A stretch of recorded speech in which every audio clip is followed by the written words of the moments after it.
میخوام بگیرمش، دور اینجا میچرخه نمیذاره بگیرمش. بابا وایسا دیگه، چه بچه ای هستی.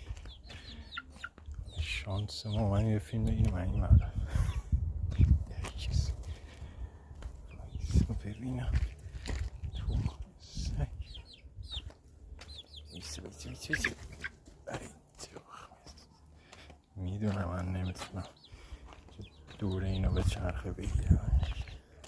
الان میره اونجا گیر میکنه. برو ای تو سگو نگو بابا دهنه من سرویس کرد. وایسا دیگه گرفتم. ای تو سگ ریدی تو یونجا.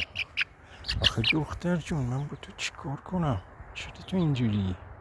چرا اون بچه اینجوری نیست؟